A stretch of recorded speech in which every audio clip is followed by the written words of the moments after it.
That's how I feel with even like road gigs. Is I've driven 12 hours like up and back for a gig. So now any other gig, I'm like, I can go 8 hours. Yeah. I've done all that. Like I risked my life to drive 10 hours to bomb and come back on a snowy road. I'm the only car with ball tires, and there's trucks like swerving because they shouldn't even be out there, much less me. And it's like, good luck.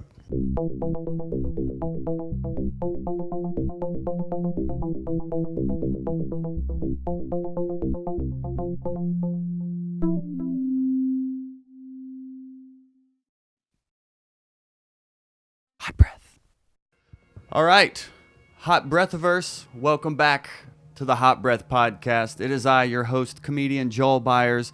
If you do enjoy today's episode, which you will because our guest is one of the most sought-after comedy writers in the game, please, all we ask, like, share, subscribe, share this with your other comedian brethren and sisterin, share this with people you know that love comedy and love learning, because this one today is going to be a masterclass on comedy writing and also following your instinct in this game.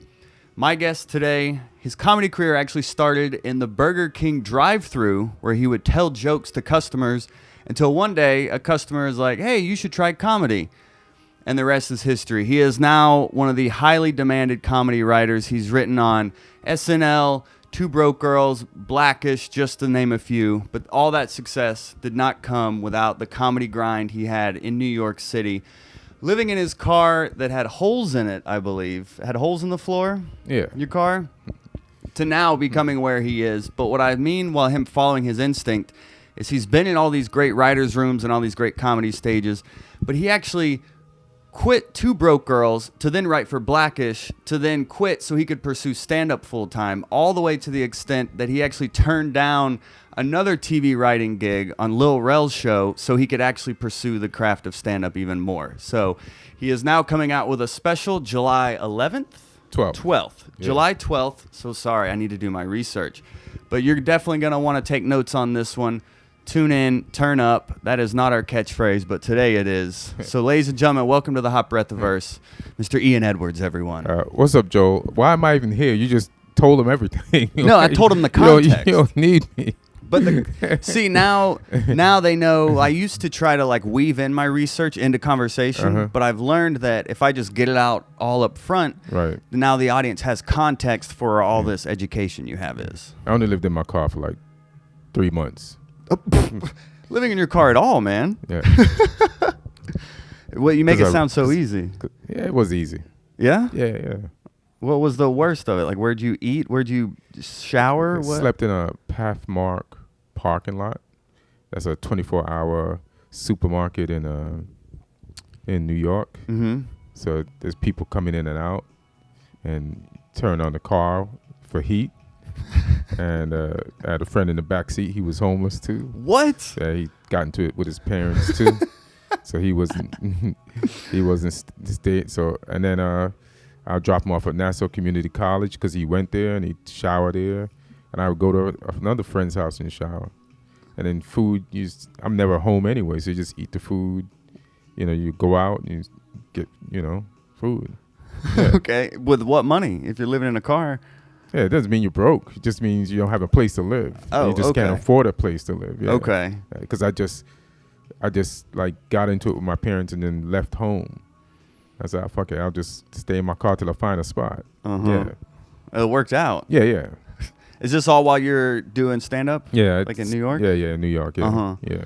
So what I would like to even dive into is I did learn in researching you talked about like studying comedians while in New York and like seeing someone like Chris Rock work out a bit from just saying it or reading it to now seeing it on a special. Right. And you talked about being able to watch a comedian in the right way to actually study them and what do you mean learn watch a from comedian them. in the right way? Well, you would watch like a Richard Pryor and like Bill Cosby and actually be studying their moves as opposed to just listening for the joke. You're actually studying how they're funny. Well, you just pick up things from them. Mm-hmm.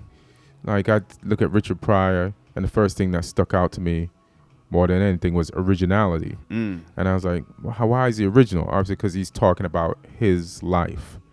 And then that led to me thinking that, realizing probably for the first time or at an early age that every person is an individual, and we've all been through, even though we're all human and we're all connected, we're all the same, that we're all different. And then if you bring the different parts of you on stage, then you won't sound like everybody else. So that gave me the, watching Richard Pryor, because I can't do characters like he can, but I can be myself like he was. And so watching Richard Pryor taught me that. Also watching Richard Pryor and Bill Cosby taught me good storytelling and structure. And then I'd watch other comics, and I see that they'd have one-liners. And then it was easy for me to write one-liners at first too. Like you just get a sentence, like or like if somebody, like there were comics that would like turn facts into jokes. Like I had so I just started trying to gather facts at first. Like one fact was like most car accidents happen within 10 miles of your home. And I'd be like, I haven't been in an accident in years. I just parked 20 miles from home. So you figure out a way, like that. But then you're like, shit, how many one-liners? I need 50 one-liners. Right. But then I realized, you just take the topics and keep tagging them. You know what I mean? You just keep tagging them. And then, so like I have a shark attack joke. That was just, it's a bit. If you see it's a bit, but it was just one line at first. So then I realized, let me just, there's more meat on the bone. Just circle around it, study it, look at it, and what other thoughts come to my head from looking at this one line or this one fact. Let me find out some more shit about sharks. Let me watch the whole story on the news and find out more about the story. Saw the girl's press conference. So then I kind of made jokes about the press conference and then how I feel about what I would do if I was her, what my reaction would be. And then it becomes a bit. Do you have a formula for surveying a topic where you're like, okay, let me hit it from the girl's angle, let me explore it from my angle, maybe the news's angle? Like, do you have almost like a checklist you go through when doing that? Nah, like even like sometimes I turn a tweet into a bit. Okay. So then sometimes you just come up with a joke. Sometimes you see the topic and then you figure out the joke. You know what I mean? But once you figure out the joke, you keep looking, research the topic some more. You can Google stuff or some words. Like you'll read a word in a paragraph and that stands out. And it's like, let me find more the meaning of that word. And then you just keep digging and then more shit comes out.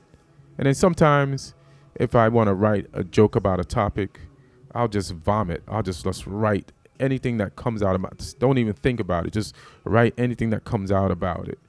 And then in there will be something. You clear out, there'll be something. And then you do it again on that something. And there's something. And you just come up with a bunch of shit.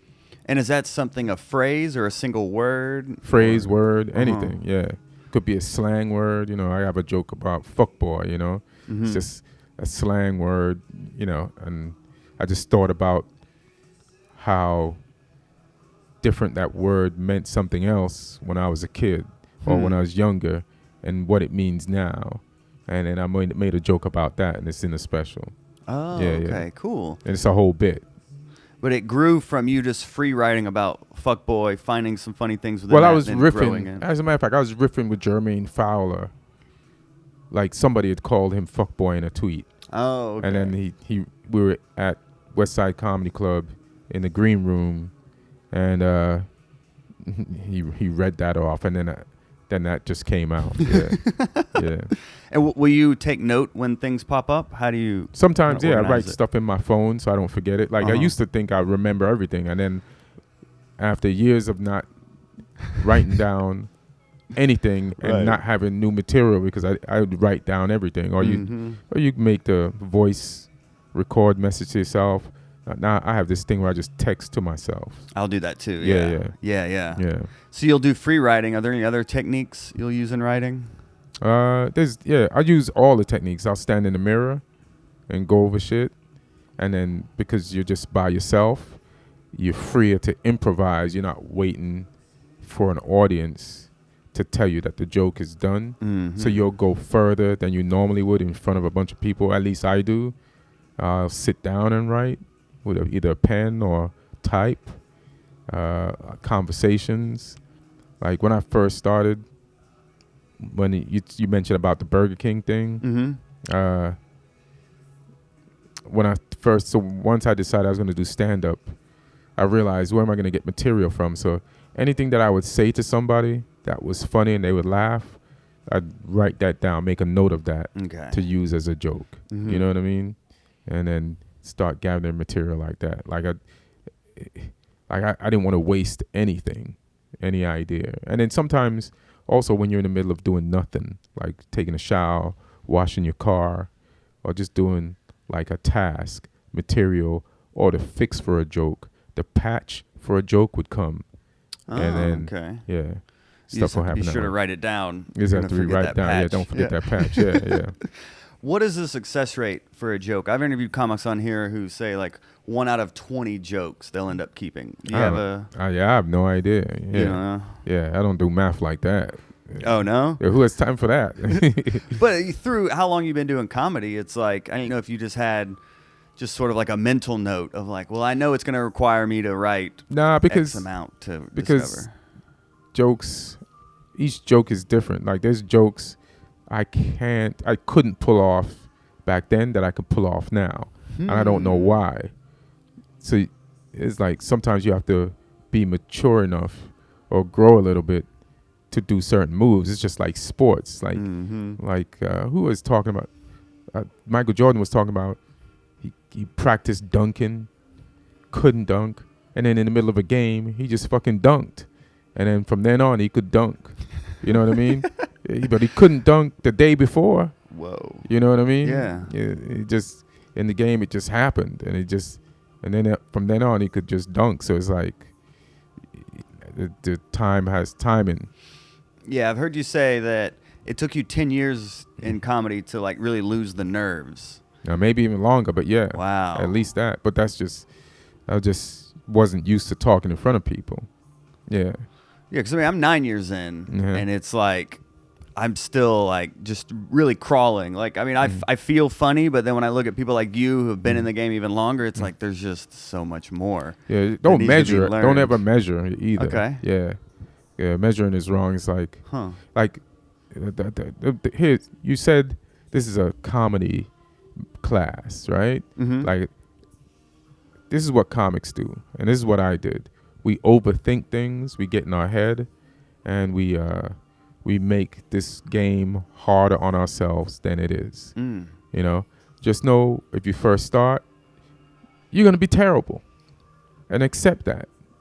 You know, some people won't be, but a lot of people will be. So just accept that, and that don't beat yourself up. Every set, you'll get better if you do. The main thing I would tell people is right before your set, listen to your set afterwards, and then work on it after. You know, when you listen to your set, see what worked, see what didn't work, see how emotionally you did each joke, because I go through things on stage when I tell jokes. Like I'm like, shit, they didn't laugh at the last one as loud as I wanted to. So then that might affect how I tell the other joke. So then I have to be like, just get out of your head and be. So then there's moments in the set where I'm in different moods, and when I'm listening to the set, I have to take that into consideration and how it affected the joke. Like maybe I put myself back in a confident mode, say fuck it, just do your shit, and then the rest of the jokes work. So it's like pay attention to everything. Don't just like make emotional decisions, and don't get into your head too much. And then just put in the work before the set, put in the work after the set, and I think you'll get funnier faster. You know what I mean? By spending more time with the material, and it'll teach you who you are faster because you're paying attention, and just don't overthink it. Yeah, that's what I've learned. I know and you're going to be inconsistent. That's a frustrating thing. That's a growth thing. Okay. Like, so even if you kill and then the same set doesn't work, and it's like, who are the people you're in front of? You know, the audience matters sometimes. You know, like some people might not be into that type of shit, and you have to just keep going until you get funny enough to it most of your stuff, or you have enough material that you can do these jokes for this crowd and do these jokes for that crowd. So it's just a growth process. But do you make sure your jokes will work? Because like I'll do rooms where there's all white people and all black people, and I want my jokes to work in both. Yeah. Are you talking about like tailoring jokes to a room? Is that what you mean? Nah, but okay. If I'm in Atlantic City and a lot of crowds, like if you do the Laugh Factory in Atlantic City, okay, all the hair on the audience is white.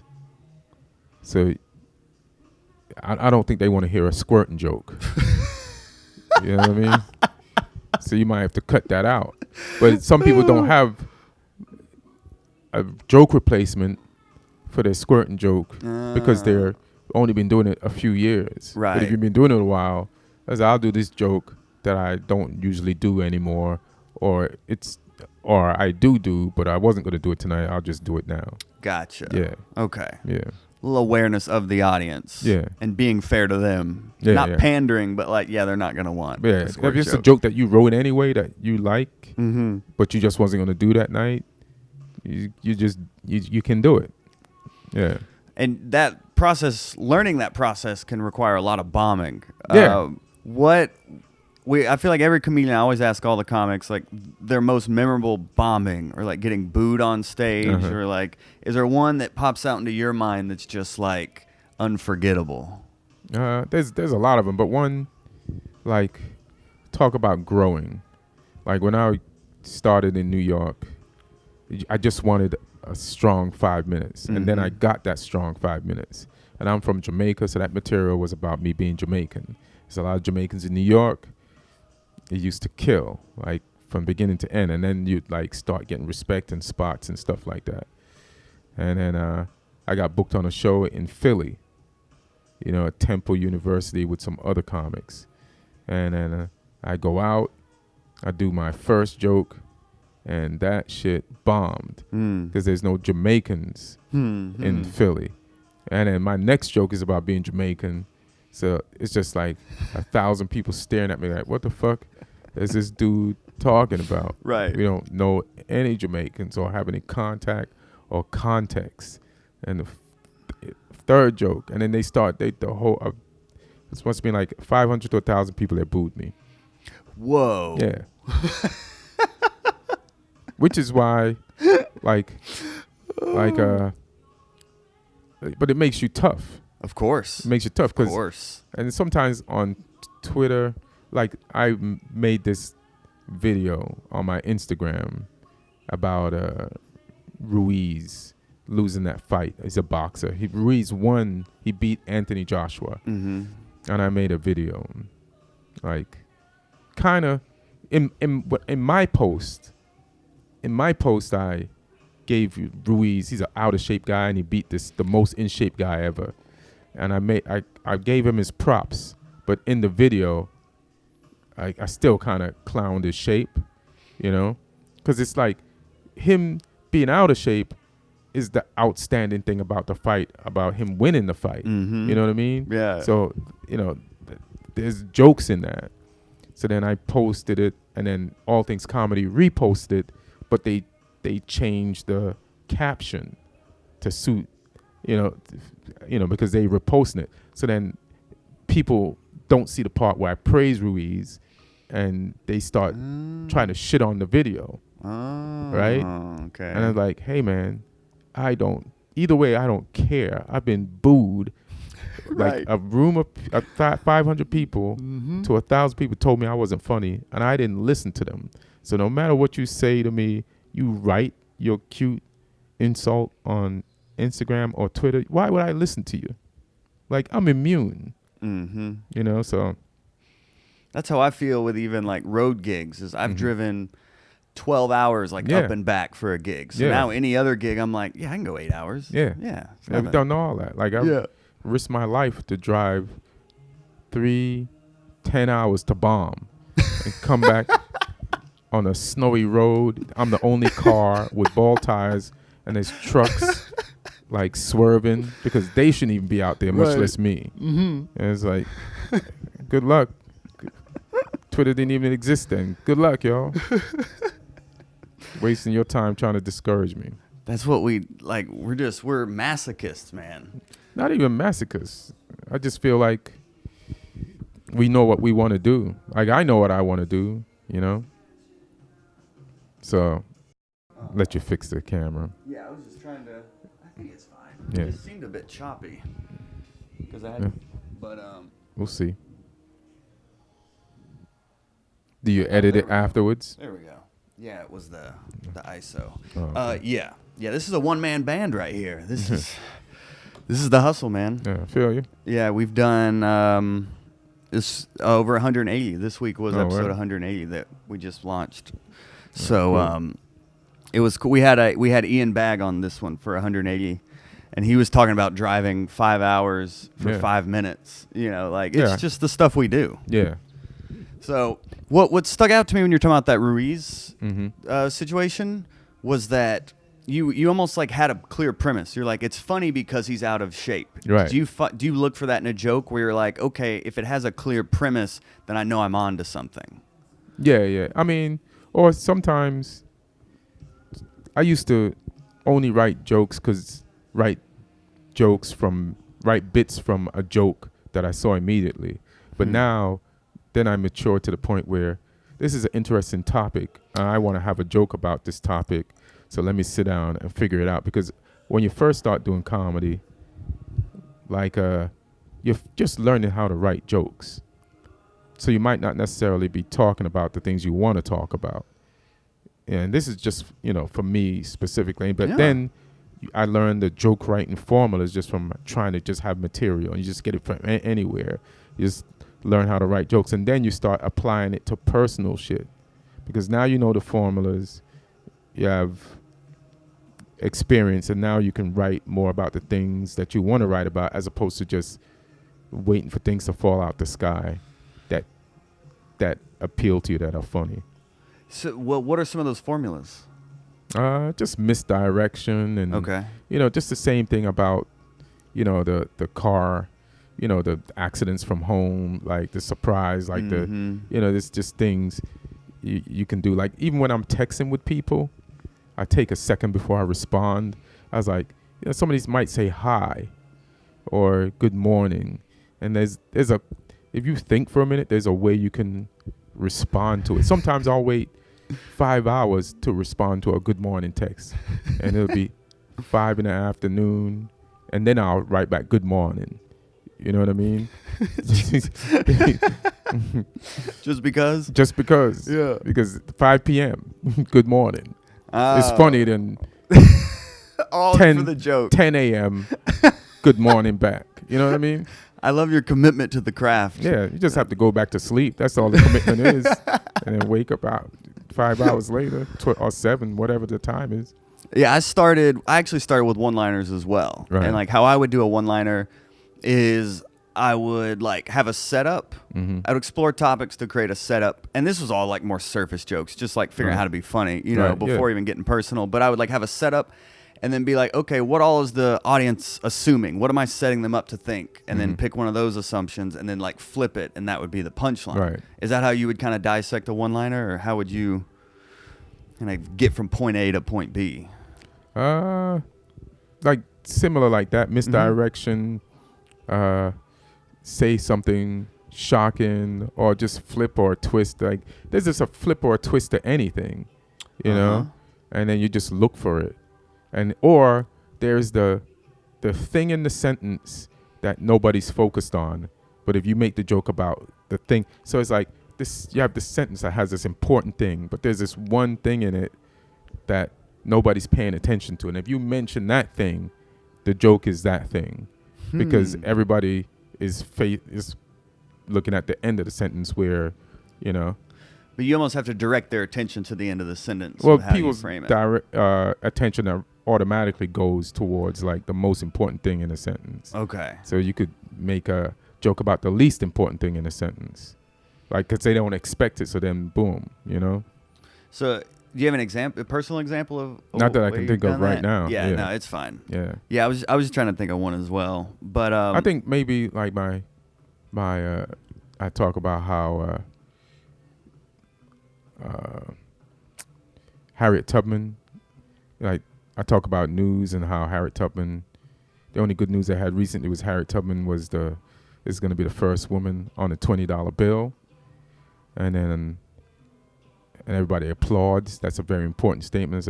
But then I checked out a picture of Harriet Tubman, and it looks like there's still going to be a dude on a $20 bill. You know what I mean? Like you start looking at other things. Yeah. Gotcha. Yeah. That makes sense. And that's like a simple thing about her. Mm-hmm. And then nobody would ever really insult Harriet Tubman. But if I insult her, then I can insult any race about anything because I've attacked one of my own. Right. Yeah. So I'm fair. You know?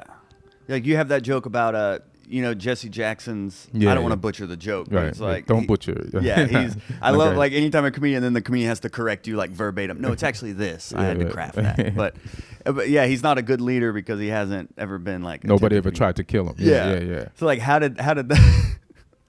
That I was listening to that on the way here Mhm. actually too. How did that joke kind of bloom into like a funny bit from like a thought? I don't even remember. That's the thing. It's like Okay. the funny thing about some of these jokes is I don't always remember their origin story Mm-hmm. because they start from such a place sometime, and then you work with them, and they then become something, and then you just know how to say them, and then you don't remember what you kind of went through to get to that point, you know. And then some of them I do, and some of them I don't. Some of them I do, and some of them I don't, to be honest. Yeah. So that one just kind of popped in your head, and Well, the statement I know pissed me off when, like I just felt like as black people were just like, so that joke took years. Not because I tried to write it for years, but just watching Jesse Jackson on the news for years and what white people thought about him and what black people thought about him. And then, through comedy maturity, it just hit me. The thought hit me one day. You know what I mean? So it's been baking subconsciously for a long time. Yeah, and I heard George Carlin say that a lot of his jokes, he would like think them and then just let them tumble around in his subconscious for however long it took them to come back to the front. Yeah. Because that's, and you had the example that he was standing next to Martin Luther King. Yeah, the dude had a clear shot at him too. And he just packed up his rifle and went home. Yeah. So, and it's, I said even Jesse Jackson even Al Sharpton been stabbed. Yeah. And you say Al Sharpton would be like if white people had Hulk Hogan as their spokesman. Yeah. That's what it's like having Jesse Al Sharpton as your leader. As if white people had a Hulk Hogan as your leader, your racial leader. Like, how would you like that? Because I feel like these leaders were appointed by white people for black people. So I didn't choose these people. Oh, yeah. Yeah. What if I gave you Hulk Hogan as your racial leader? Yeah. Yeah. And it's funny. I like you saying the Jesse Jackson thing. It pissed you off. So there was like an emotional interest in the joke. Yeah. So that's probably why it had because longevity. I felt at one time Jesse Jackson was a good leader, but the last few decades it's all about the money. And then I know some people that worked for him too, as they confirmed it. And it's like, this is a sham now. This guy's just so I can't stand behind that. Then you can make it a funny bit. Yeah. And it boom. Yeah. And just get my little opinion out there. Yeah. You can tackle these topics, and I think it is important, like for comedians to like be interested in your material, but like starting out, is it just about learning how to make anything funny, or would you recommend like comedians starting out to start from like what are you interested in and build from there? I feel like people can just do whatever they want. There's no one way to do it, True. But at first, I just wanted to have material for me, you know. Mm-hmm. So then anything that I thought was funny, and I, to be honest, I haven't really changed that much material-wise. You know what I mean? It's either something personal, something social, something still silly. You know, like a combination of the three things. And maybe there's more, but that's all I can think of right now. And you were a tag machine, like watching you here in Atlanta this weekend, but then also just being a fan and watching you. It's just, you will beat a bit to death. You'll just tag. Like, how... It's almost overwhelming. You're like, wait, he's still going, and then you're like, okay, he could end it here, and then you build on it again. I mean, how do you know when a bit is done? Just performing it over a period of time lets you know. And then that's another thing. Like I told myself, I realized one time, like when I thought I had jokes that were done, I'm like, who says this is done?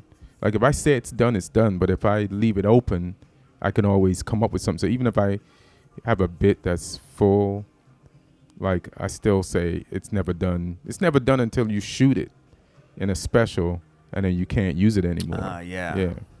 And when we're talking about turning one-liners into stories, like into bits, yeah. How are you able to like kind of stretch it out in?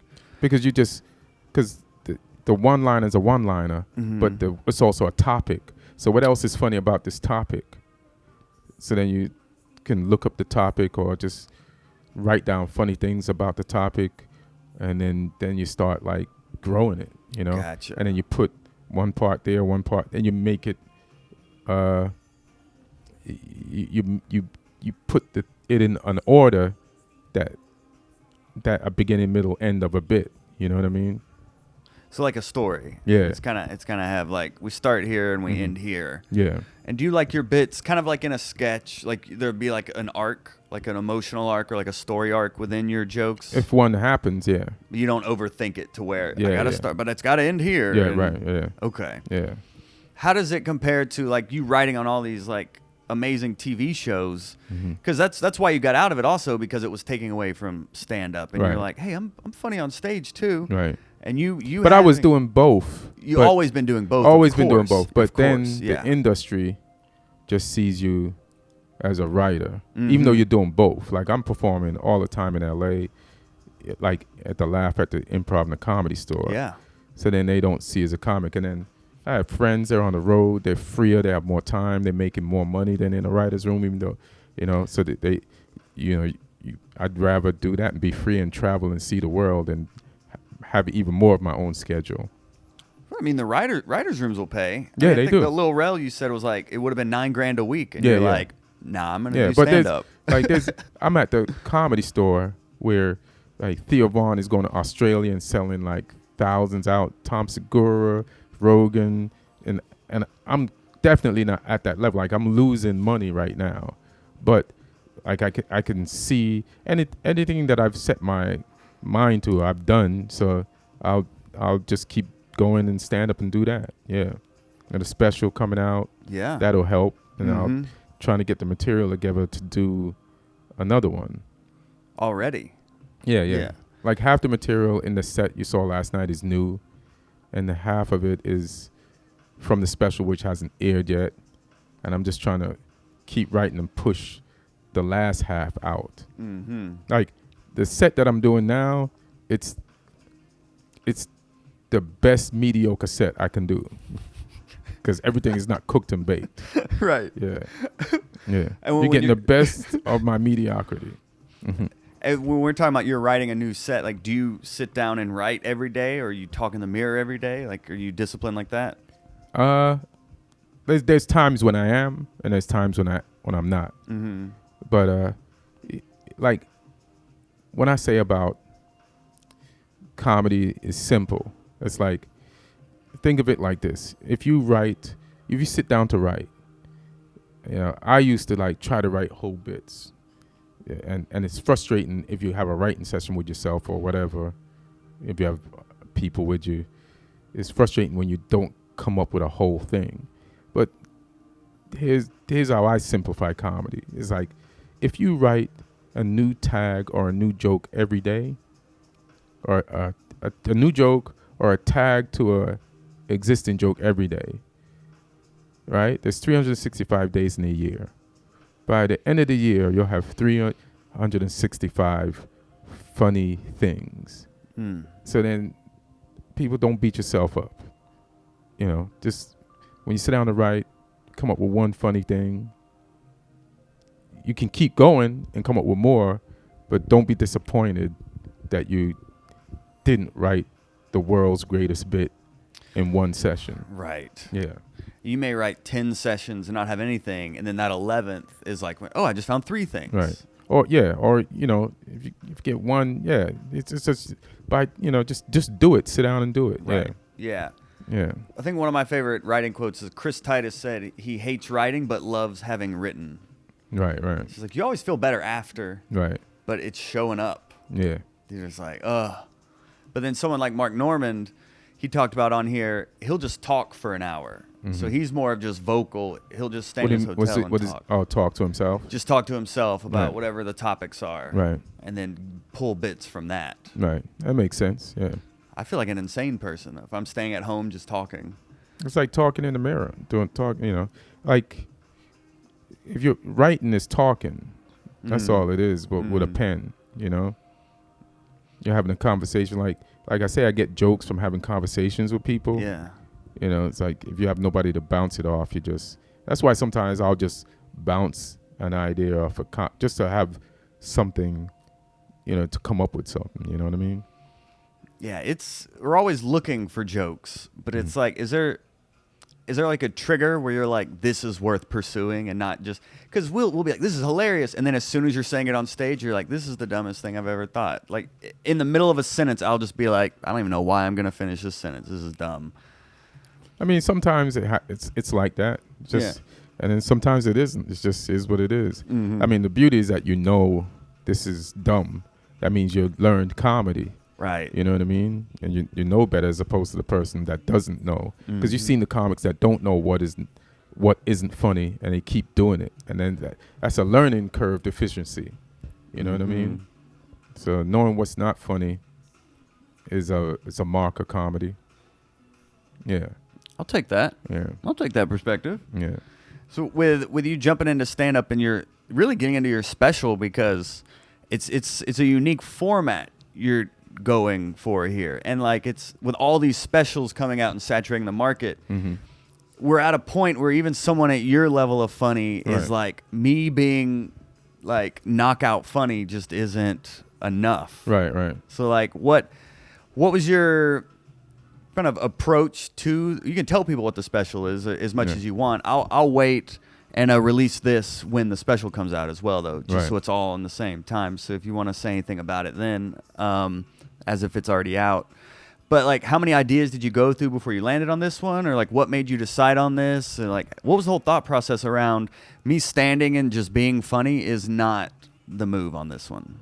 Well, I just wanted to maximize everything. Okay. And I wanted to, there's so many specials, so I definitely wanted to do one that got people's attention more than just a regular special. So I just chose like I just thought it would be funny to do it as a TED Talk and talk about things that they would never allow me to do on a TED Talk. So it's just like, just adding another layer of funny to what's already there, you know? So, you know, just standing up there with the whole setup and being an aficionado on bullshit, like talking about hoes, you know, with a thing in the background. Oh, yeah. Yeah. With a screen in the background and, you know, just doing it that way. What made you think of that? Or did you have other ideas, or it just came to you? Yeah, it just came to me, yeah. Oh, okay. And then when I started telling people, like Burr and those people, they were like, yeah. And Al Magical's like, yeah, that's funny, you know. Yeah, because Burr's producing it, right? Yeah, Burr's producing it. All Things Comedy, Al Magical, Burr, yeah. That's so cool that, like, All Things Comedy is like this grassroots comedy network that is now like someone like Comedy Central is like, hey, will you come? Yeah, Comedy Central wanted to buy them. Oh, really? Yeah. Oh. I think they did, yeah. A few people wanted to buy them. I don't see why not. With people like Bill Burr and Al Madrigal behind it, like at the helm, you know, it's kind of.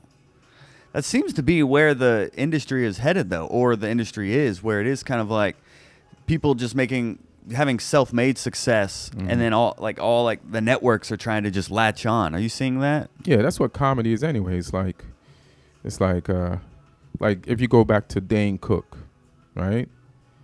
Like Dane was doing comedy for a while. He was killing, right? And then it wasn't until like he went into a meeting and went on the computer and logged into his, I don't know if it was his Facebook or his instant messenger at the time. He was on MySpace back then. That's how he blew up, yeah. Yeah, but people logged in. He had a meeting where I don't think it was even MySpace at the time. It was like, maybe it was Messenger on MySpace, but he would log in and all these people would like start talking to him. And then the agency or the studio, whatever he was, saw like, oh shit. And it's like, you know, now you're going to give Dane a special in movies because he has these millions of fans and you want those fans to come to your network. So you give him a show. And then so that's what comics are doing. Like they're doing their podcasts and they're building, like Mark Maron was dead in the water, you know, he'll tell you. And then he started the podcast, and all of a sudden, because of his subscription, the amount of people that like subscribed to him and was listening to his podcast, gave him value. And then all the big people come in, they give him a TV show. All right. You know what I mean? And you know, and now he's on that TV show's over. He's on another TV show. Like he probably could have auditioned for. Was it the wrestling? What's the female wrestling? Glow? I think on Netflix, yeah. If he's a good actor. He's killing it on there. But he might have auditioned for that as Mark Maron without the podcast and without the TV show before, and they gave it to somebody else with more credits. But because he's Mark Maron and he has credits and he's also good, because sometimes in Hollywood you could kill a role, but now it's like, we'll give it to this other person who, if it's a tie in the audition room, they're going to give it to the person most likely with the more credits. Yeah, of course. So now, you know, so all this shit helps, like to build your own thing. And it's promising for, especially comedians. I love being a comedian because it's like, we're like a Swiss Army knife in a sense, where we are the writer, editor, director, actor. Yeah, I edit my podcast. You know, I find the clips on it to post online. You know, I posted it after I shoot it, and I post the audio and the video on Monday night. You do all that. Yeah, but I go into All Things Comedy to record it. Then they send me the audio link and the video link, and then I take it from there. Wow. Yeah. I mean, here it's all. Yeah, it's all. You saw. Yeah. Yeah, like you said, Swiss Army knife. Yeah. Yeah. We used to just only have to write jokes. Now you got to be on Twitter, find a post on Instagram, then have your podcast, put shit on YouTube. Yeah, it's like this is not the lazy job I was hoping it would be when I first started. Yeah. Thought I was going to be sleeping. Right. Yeah. You're like, oh no, this is a job. It's like the show is a job, but then the business is also a job. So with creating your own like success, and I've thought, you know, I have ideas for like a pilot, but ideas are a dream until you put them to work, you know? So it's like in putting together like a writer's packet that you're so versed in, and to maybe pitch to people, or just to have, if someone's like, hey, I'm so-and-so, what else you got? Because it's never enough just to be a stand-up. You're like, what else you got? So like if you have a writer's packet, what all goes into a writer's packet? That's kind of like a confusing question, like a writer's packet. Like what do you mean?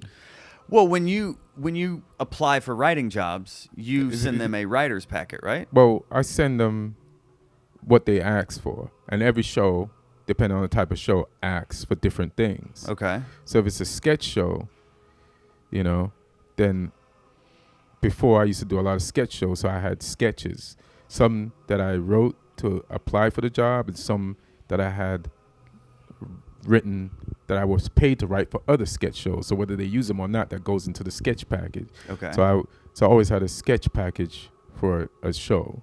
And if it's a variety show, like a late night talk show, I used to write up-to-date Twitter jokes that were political and stuff. So if that, like say a new late night talk show happens, they send you, hold on. Bless you. Thank you. They send you a list of what they want. They want monologue jokes, desk pieces, Okay. sketches, or whatever they ask for. They'll ask you for 4 different types of things.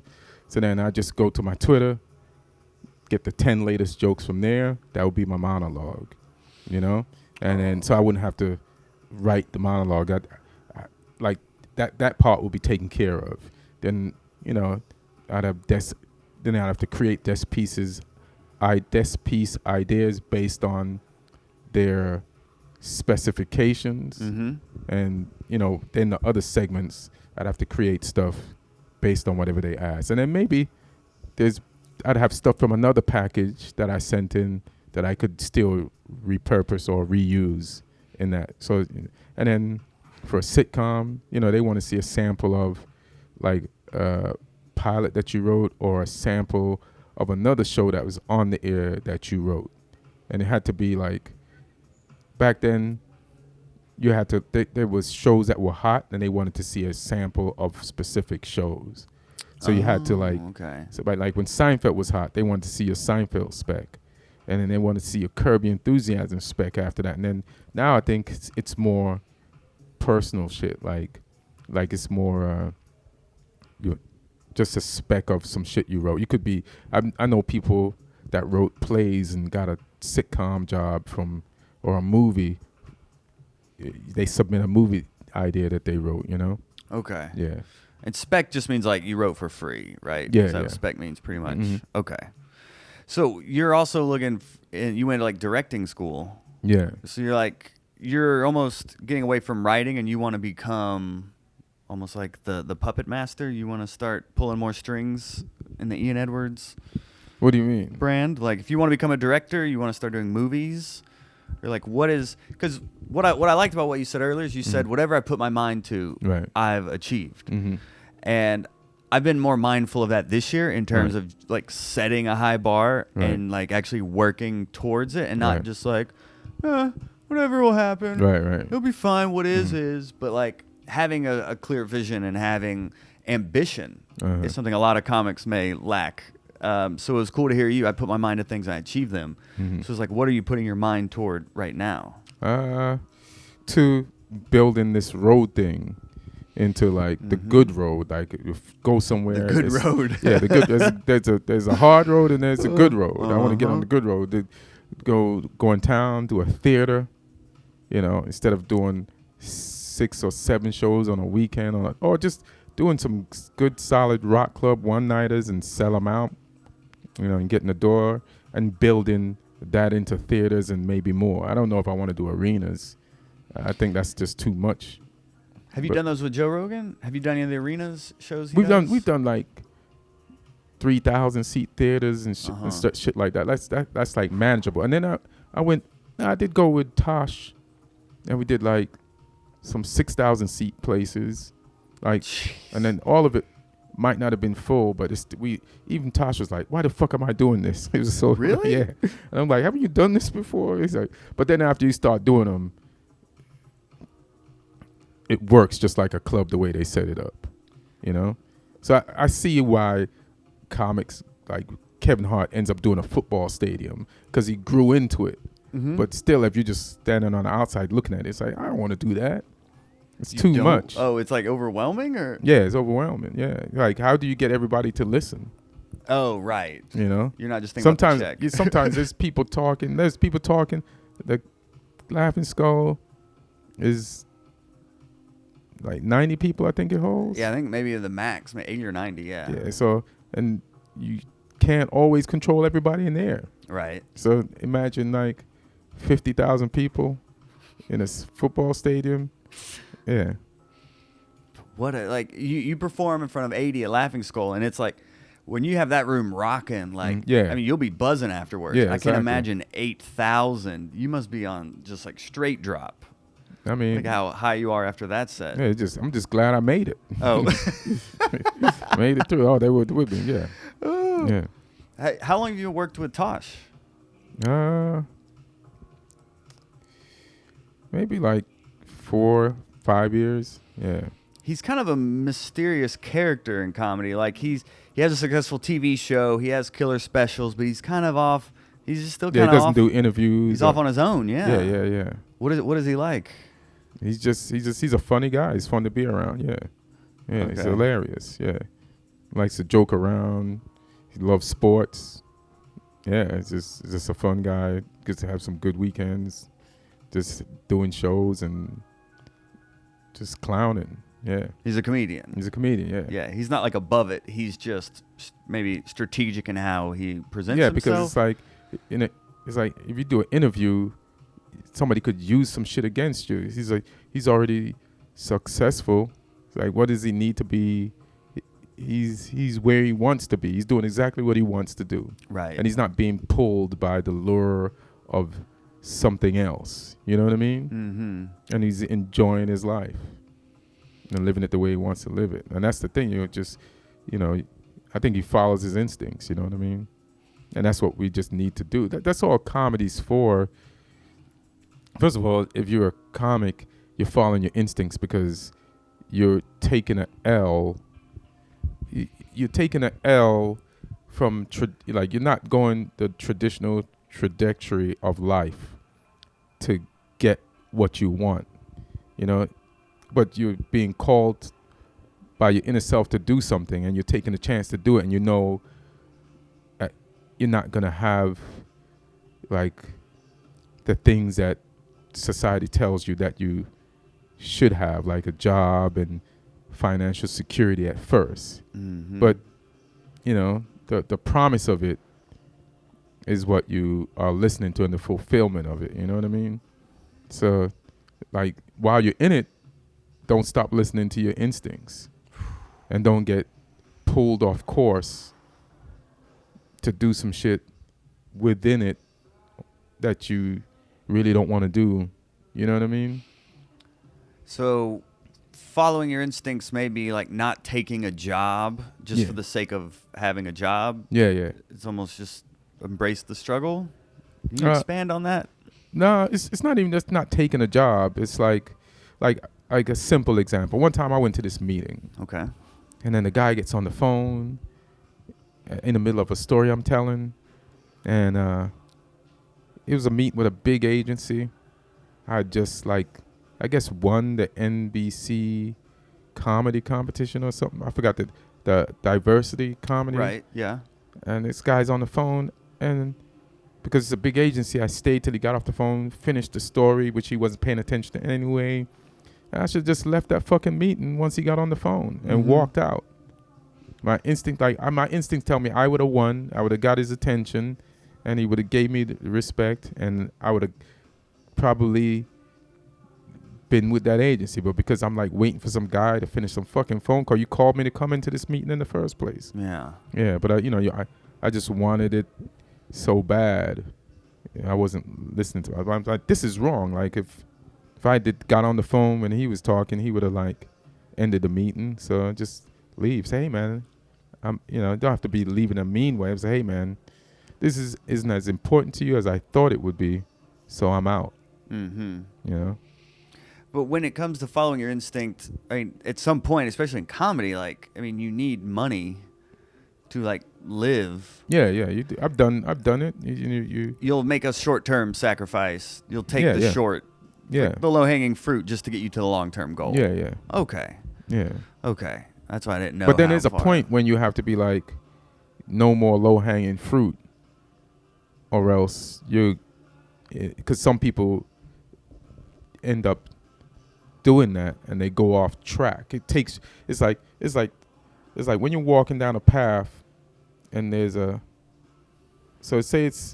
you stay on the path, if it's 5 miles to the next apple, right? But on the side of the path, there's an apple tree. So you walk up to the apple tree and you grab an apple.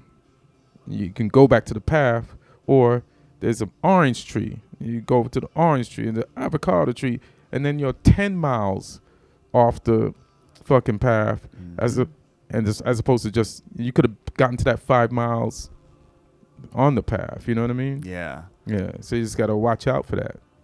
But it's also knowing, like, you want an apple tree. Like, it's knowing your vision. Like you said, whatever you put your mind to, you accomplish it. Yeah. So as part of that, like, knowing, okay, I know where I want to be in this amount of time, so I'm going to do whatever it takes for this amount of time. I don't even know if there's a timing thing on it. You know what I mean? It's just, I just think if you're listening to your instincts, you'll always be happy. So time doesn't even really matter. You know what I mean? Mm-hmm. Because you're not doing some shit that you don't want to do. You're doing the things. If you're doing the things you want to do, why wouldn't you be happy? It doesn't make sense not to be. And that's the thing, is that people don't know what they want to do. And that's another simple thing. Like, first, before you do anything, figure out what you want to do.